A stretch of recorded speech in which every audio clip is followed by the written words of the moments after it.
Hello student, मैं SP Rathore आपका स्वागत करता हूं अपने चैनल स्मार्ट शिक्षा पर। जैसा कि मैंने आपको कहा था कि टॉपिक पढ़ने के बाद हम उस टॉपिक के क्वेश्चन भी एमसीक्यूज भी डिस्कस करेंगे, तो मैं आज वही एमसीक्यूज क्वेश्चंस आपके लिए लेकर के आया हूं। और टॉपिक रिलेटेड क्वेश्चंस हैं। हमने यूरोपीय कंपनियों का आगमन पढ़ा था और उसी के क्वेश्चंस आपको आज मैं कराऊंगा। यहाँ पर हम लोग डिस्कस करेंगे उन क्वेश्चंस को। आई होप आप सभी इसको समझेंगे बहुत अच्छे से और बहुत अच्छी तैयारी करेंगे। साथ ही आज मैं शुरुआत में ही आपसे कह देता हूं कि मेरे चैनल को एक रिक्वेस्ट है कि मेरे चैनल को इस चैनल को आप बढ़ने में सहायता करें, सहयोग करें और इसको सब्सक्राइब तो करें ही, साथ ही अपने दोस्तों मित्रों जिसको भी आप शेयर कर सकते हैं उनको कीजिए। अपने जितने भी कॉम्पिटिटिव एग्जाम्स की तैयारी करने वाले स्टूडेंट्स हैं उनको शेयर करिए। ठीक है, तो पहले क्वेश्चन से आज मैं शुरू करता हूं आपके लिए। और पहला क्वेश्चन है हमारा कि भारत तक समुद्री मार्ग की खोज की गई थी। तो भारत तक समुद्री मार्ग तक की खोज पूछ रहा है सवाल में कि भारत तक समुद्री मार्ग की खोज किसके द्वारा की गई थी। क्या वो खोज डचों के द्वारा की गई थी, क्या वो खोज अंग्रेजों के द्वारा, पुर्तगालियों के द्वारा या फ्रांसीसियों के द्वारा की गई थी। तो हमने जो अपने टॉपिक में पढ़ा था वो ये था कि भारत तक समुद्री मार्ग की खोज पुर्तगालियों के द्वारा की गई थी 1498 में। वास्को डिगामा वो पहला यूरोपीय व्यक्ति था जो समुद्री मार्ग से भारत आया था। तो इस प्रश्न का आंसर क्या हो जाएगा? पुर्तगाली। पुर्तगाली वो पहले व्यक्ति हैं जिन्होंने जो समुद्री मार्ग से भारत पहुंचे थे। और ये पहुंचने वाला पहला व्यक्ति कौन था? वास्को डिगामा, जो 1498 में कहां पहुंचा है? भारत, समुद्री मार्ग के द्वारा। ठीक है, अगले सवाल की ओर बढ़ते हैं। दूसरा सवाल है कि निम्न में किस यूरोपीय ने भारत में सबसे पहला अपना व्यापार फैलाया था? तो वो यूरोपीय शक्तियां कौन सी थीं जो भारत में सबसे पहले व्यापार शुरू करती हैं? तो जैसा कि हमने कहा, जो सबसे पहले आए थे वो सबसे पहले व्यापार शुरू करेंगे पुर्तगाली, क्योंकि पुर्तगाली 1498 में भारत आ चुके हैं, जबकि डच भारत कब आते हैं? 1602 में डच भारत आते हैं और फ्रेंच आते हैं 1667 में। इनकी कंपनी 1664 में बनी थी और ब्रिटिशर्स आते हैं 1608 में। तो क्लियर है, भारत में यूरोपीय शक्ति कौन सी थी जो सबसे पहले व्यापार शुरू करती है? तो वो है पुर्तगाली। 1498 में वास्को डिगामा के द्वारा पहला आगमन हुआ है यूरोपियों का समुद्री मार्ग से। नेक्स्ट प्रश्न को देखें। अगले प्रश्न को यदि हम देखते हैं तो अगला सवाल है हमारा, वह पुर्तगाली कौन था जिसने गोवा पर अधिकार किया था?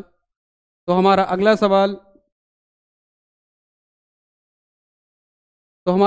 सवाल है कि वह पुर्तगाली कौन था जिसने कि गोवा पर अधिकार कर लिया था? तो वो कौन है?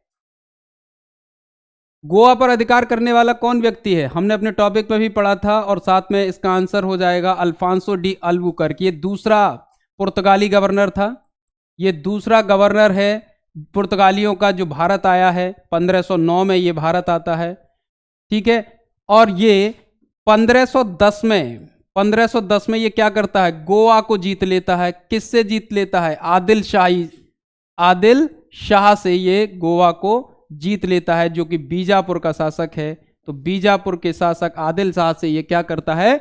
गोवा को जीत लेता है। तो गोवा पर अधिकार करने वाला कौन है? अल्फांसो डी अल्बुकर्क है। अल्मीड़ा की क्या विशेषता थी? तो अल्मीड़ा पहला गवर्नर था, जो पुर्तगाली गवर्नर था, जो भारत आता है। ठीक है, तो ये इसका आंसर क्या हो जाएगा? जब भी प्रश्न आए परीक्षा में कि बताइए गोवा पर किसने अधिकार किया, तो गोवा पर अधिकार करने वाला है अल्फांसो डी अल्बुकर्क है। किससे जीता है? आदिल शाह से जीता है, बीजापुर के शासक से जीता है, 1510 में जीता है। ठीक है, नेक्स्ट प्रश्न को देखें कि ब्रिटिशों ने भारत में सूरत में अपनी पहली फैक्ट्री, ब्रिटिशर्स की बात हो रही है, अब बात हो रही है अंग्रेजों की।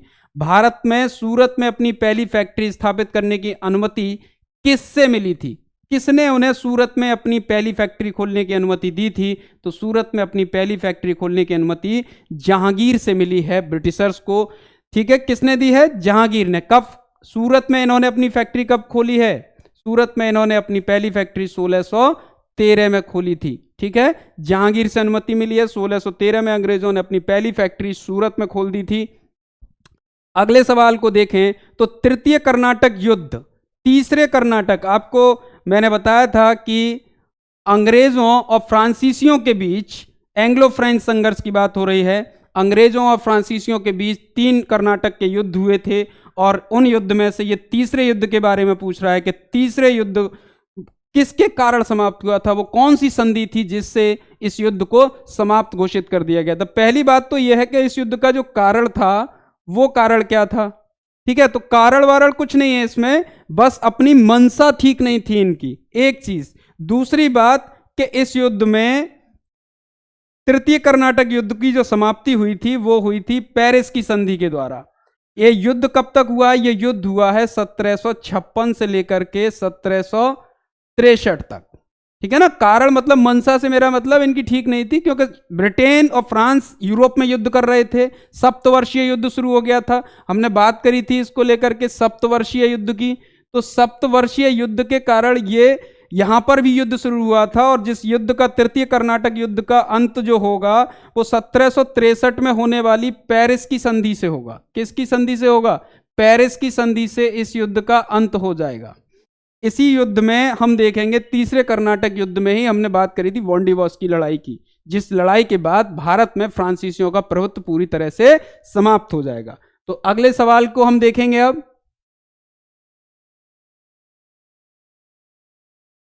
नेक्स्ट क्वेश्चन पर बढ़ते हैं हम।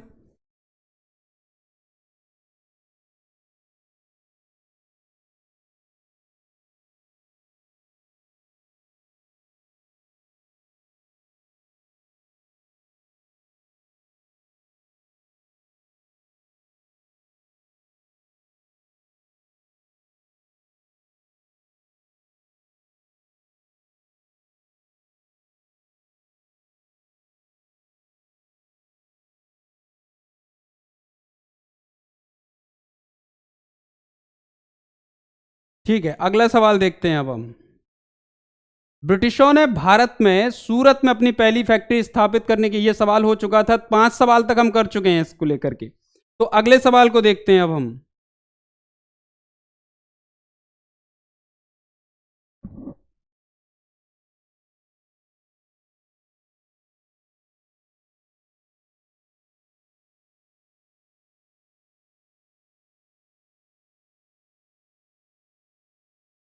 सवाल तो आ नहीं रहा।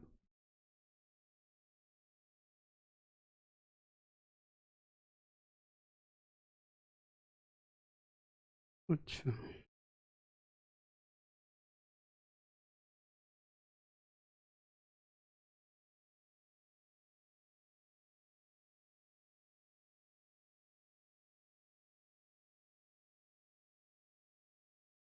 ओके, कोई बात नहीं, थोड़ी सी प्रॉब्लम हो गई थी, क्वेश्चंस इधर उधर हो गए थे, लेकिन ध्यान रहे कि अब हम छठे सवाल पर आ गए हैं, और हमारा छठवां सवाल है कि पुर्तगाली व्यापारिक कंपनी के भारत आगमन का सर्व प्रमुख उद्देश्य क्या था? पुर्तगाली व्यापारिक जो कंपनी भारत आई थी, तो उनका सर्व प्रमुख उद्देश्य क्या था? तो हम बता दें आपको, यूरोपियों के भारत में आगमन का जो उद्देश्य था वो था मसालों का व्यापार करना। मसालों के व्यापार के कारण ही ये लोग भारत आ रहे हैं, शुरुआत इनकी यही होती है, यानी कि काली मिर्च व अन्य मसालों के व्यापार पर अधिकार प्राप्त करना ही इनका मुख्य उद्देश्य था, प्रारंभिक जो उद्देश्य था इनका। नेक्स्ट क्वेश्चन की ओर बढ़ते हैं। तो पुर्तगालियों ने भारत में सर्वप्रथम कहां फैक्ट्री स्थापित की थी? तो अब पुर्तगालियों की फैक्ट्री की बात हो रही है, जो उनकी पहली फैक्ट्री थी। तो पुर्तगालियों की सबसे पहली फैक्ट्री स्थापित हुई थी कहां पर? कोचीन में।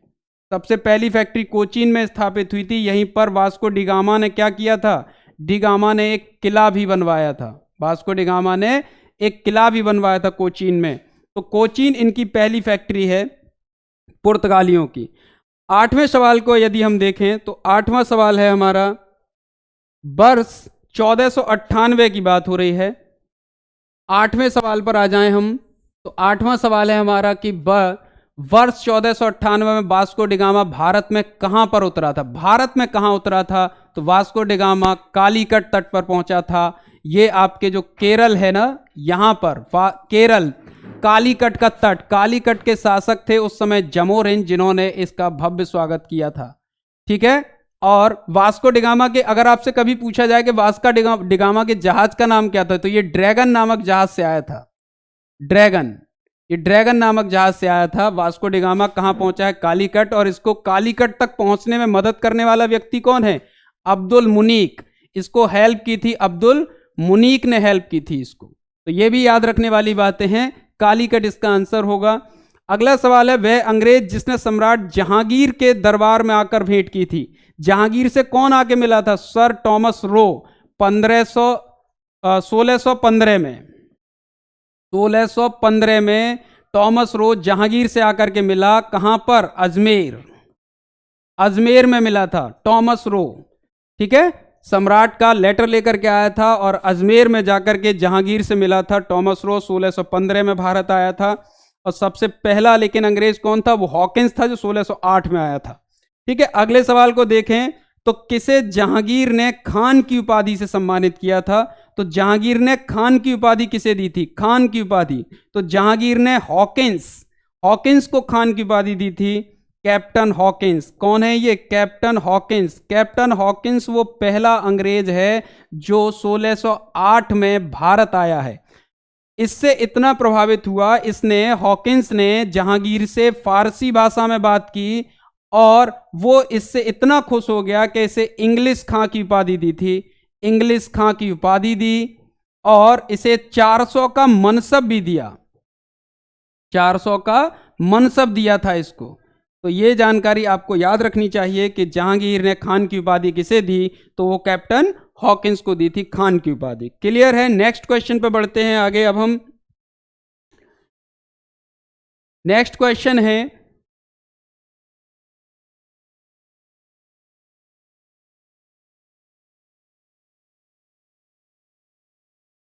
किस पुर्तगाली गवर्नर ने नीले पानी की नीति, किस पुर्तगाली गवर्नर ने ब्लू वाटर पॉलिसी चलाई थी? ब्लू वाटर पॉलिसी, तो ब्लू वाटर पॉलिसी चलाने वाला व्यक्ति था फ्रांसिस्को डी अल्मीड़ा। पहला पुर्तगाली गवर्नर था ये भारत में, पहला पुर्तगाली गवर्नर है ये, पहला पुर्तगाली गवर्नर।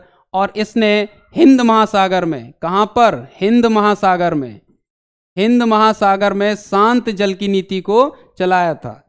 इसने मुस्लिम संयुक्त नौसैनिक बेड़े को हरा दिया था और उसके बाद इसने वहां पर ब्लू वाटर पॉलिसी यानी शांत जल की नीति को चलाया। फ्रांसिस्को डी अल्मीड़ा, जो कि पहला पुर्तगाली गवर्नर था भारत में।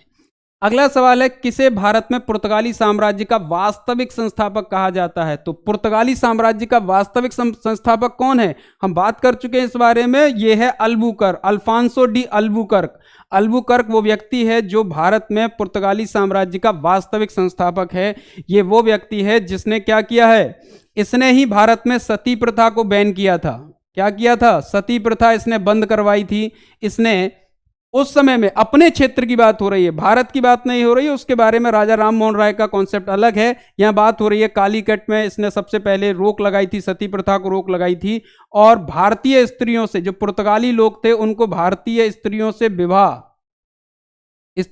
विवाह के लिए भी इसने प्रमोट किया था कि आप विवाह करें भारतीय स्त्रियों के साथ। अल्फांसो डी अल्बुकर्क वास्तविक संस्थापक है। अल्बुकर्क ने ही क्या किया था? गोवा को भी जीत लिया था इसने।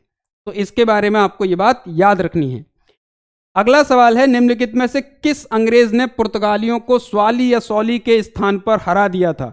तो कौन सा वो अंग्रेज था? यानी अंग्रेजों ने पुर्तगालियों को हराया है स्वाली के युद्ध में। स्वाली का युद्ध हुआ है 1612 में। 1612 के इस युद्ध में कैप्टन बेस्ट ने पुर्तगालियों को हरा दिया था। पुर्तगालियों को हरा दिया, यही वजह थी कि जब ये हार गए, इससे पुर्तगालियों की नौसैनिक शक्ति की स्थापना होती है, जिससे प्रभावित होकर के ही जहांगीर अंग्रेजों को क्या करता है?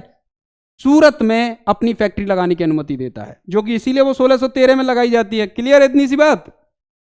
आई थिंक आप लोग इन सब प्रश्नों को बहुत अच्छे से समझ रहे होंगे और बहुत अच्छे से इसको एक बार अपनी तरफ से टॉपिक पढ़ के फिर से क्वेश्चनों को बार बार प्रैक्टिस करेंगे, वीडियो को देखेंगे तो आपको मजा आएगा। ठीक है, थॉमस बेस्ट, अंग्रेजों ने क्या किया है? पुर्तगालियों को हरा दिया है। अब देखिए नेक्स्ट प्रश्न पे आते हैं। अगला सवाल है,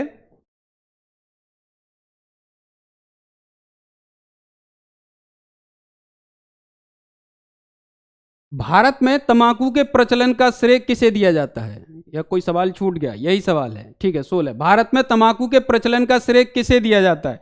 तो भारत में तंबाकू के प्रचलन का श्रेय किसे दिया जाता है? पुर्तगाली भारत में बहुत कुछ लेकर के आए। इसमें ये यहां पर तंबाकू लेकर के आए, आलू लेकर के आए, ठीक है ना, मिर्च लेकर के आते हैं ये, ठीक है, अमरूद लेकर के आते हैं। ये सब चीजें कौन लेकर के आता है? ठीक है, ये लेकर के आते हैं पुर्तगाली लोग लेकर के आते हैं भारत में। पुर्तगाली क्या लेकर के आए हैं भारत में? तंबाकू लेके आए हैं, आलू की खेती लेकर के आए हैं, ये सब चीजें लेकर के आए हैं। अगला सवाल है कि पुर्तगाली उपनिवेशों ने गोवा दमन द्वीप को किस वर्ष जन आंदोलन के बल पर भारत सरकार ने भारतीय गणराज्य में विलय किया था? तो गोवा, आपको जानकर हैरत होगी कि भारत 1947 में आजाद हो गया, 1947 में, लेकिन इन लोगों ने भारत को छोड़ने से मना कर दिया और गोवा, चूंकि गोवा इनके अधीन था तो इन्होंने गोवा को भी छोड़ने से मना कर दिया, दमन द्वीप से भी ये नहीं गए। भारत आजाद हो गया, उसके बाद भी इनको 15 साल बाद 1961 में हमने ऑपरेशन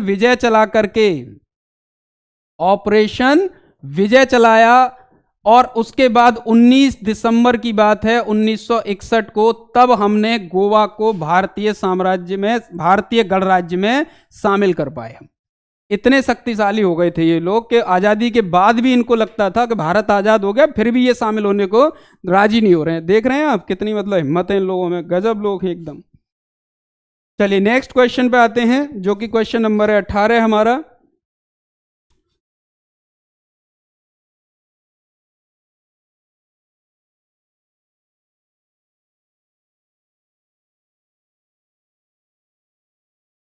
क्वेश्चन नंबर 18 है कि वह कौन सा निर्णायक युद्ध था जिसमें अंग्रेजों ने डचों को हरा दिया था? कारण डचों की भारत में क्या हो गई? चुनौती खत्म हो गई। भारत में चुनौती खत्म हो गई। वो युद्ध था बेदरा का युद्ध। कौन सा युद्ध था? बेदरा का युद्ध, 1759 का बेदरा का युद्ध। बेदरा बंगाल में है। बेदरा कहां पर है? बंगाल। और इस युद्ध में डचों की शक्ति क्या हो गई? समाप्त हो गई। उसके बाद हम देखते हैं कि डच भारत से बिल्कुल चले गए। ठीक है, तो ये याद रखिए कि वह कौन सा निर्णायक युद्ध था जिसमें अंग्रेजों ने डचों को हराया था? तो वो बेदरा का युद्ध था। स्वाली के युद्ध में पुर्तगालियों को हराया था और बेदरा के युद्ध में डचों को हरा दिया था। नेक्स्ट क्वेश्चन को देखते हैं, क्वेश्चन नंबर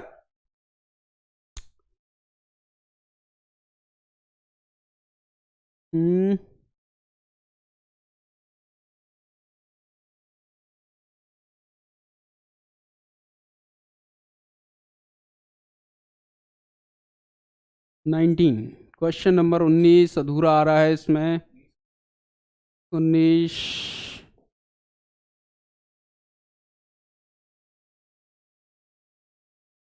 ठीक है, क्वेश्चन नंबर 19 पर आते हैं हम।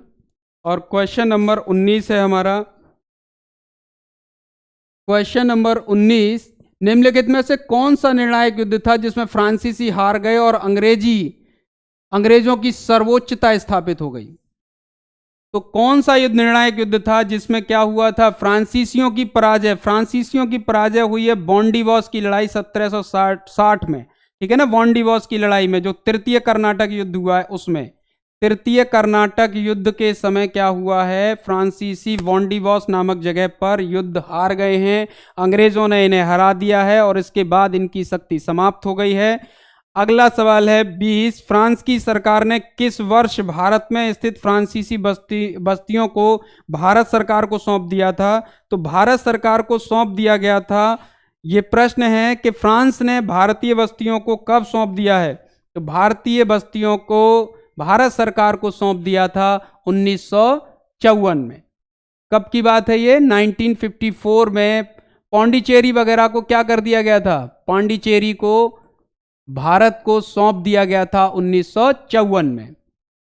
अगला सवाल है कि इतिहासकार मैकाले के अनुसार वह पहला व्यक्ति कौन था जिसने पहली बार अनुभव किया कि मुगल साम्राज्य के खंडरों पर एक यूरोपीय साम्राज्य बनाया जा सकता है? तो मुगल साम्राज्य के खंडरों पर एक यूरोपीय साम्राज्य बनाने का सपना देख रहा है कौन? वो है डुप्ले। डुप्ले कौन है? ये फ्रांसीसी गवर्नर है। फ्रांसीसी गवर्नर जो कि सबसे पहले ये मनसा पाल लेता है कि भाई भारत को जीता जा सकता है, भारत में एक अंग्रेजी साम्राज्य, यूरोपीय साम्राज्य स्थापित किया जा सकता है। डुप्ले फ्रांसीसी गवर्नर। क्लाइव कौन है? क्लाइव अंग्रेजी गवर्नर था, डुप्ले का समकालीन। भारत का बादशाह उस समय कौन था जब ब्रिटेन की ईस्ट इंडिया कंपनी की स्थापना हुई थी? जब ब्रिटेन की ईस्ट इंडिया कंपनी की स्थापना हुई उस समय भारत में किसकी सत्ता थी? उस समय भारत में अकबर का साम्राज्य था, क्योंकि ब्रिटिश ईस्ट इंडिया कंपनी की स्थापना हुई थी 1599 सन 1600 में, और अकबर 1556 से लेकर के 1605 तक मुगल सम्राट रहता है, ठीक है ना। तो इस समय कौन शासक होगा? अकबर, जब ब्रिटिश ईस्ट इंडिया कंपनी की स्थापना हुई। 15 अगस्त 1947 के बाद भी भारत का वह कौन सा भाग था जो पुर्तगाल के अधीन बना रहा? तो अभी जैसे मैंने बताया कि गोवा 1961 में भारत में शामिल हुआ था, इसके लिए हमें अपनी सेना भेजनी पड़ी थी, ऑपरेशन विजय चलाया था, ठीक है। तो ये इस तरीके के, ये यूरोपीय कंपनी जो हमने टॉपिक पढ़े थे उसके आज हमने प्रश्न भी देख लिए हैं। आई होप आपको अच्छा लगा होगा, और बढ़िया तरह से पढ़ो, मजे से पढ़ो, आनंद लो, तो सब कुछ समझ में आएगा। टॉपिक पढ़ो, क्वेश्चन करो, फिर देखो कितना मजा आएगा। एग्जाम में कोई सवाल आपका छूटने वाला नहीं है, सब सवाल मिल जाएंगे आपको। पढ़ोगे, टॉपिक देखोगे, क्वेश्चन करोगे तो आपको एकदम अच्छा लगेगा, ठीक है। इसी के साथ आज के हमारे क्वेश्चन इस सेगमेंट के यानी यूरोपीय कंपनियों के आगमन का टॉपिक भी हो गया हमारा, एमसीक्यू क्वेश्चन भी हो गए हैं। तो आज के लिए इतना ही, बस। धन्यवाद आप सभी का। फिर मुलाकात करेंगे कल फिर से एक अगली नई क्लास के साथ, नए टॉपिक के साथ। तब तक के लिए टाटा, बाय बाय।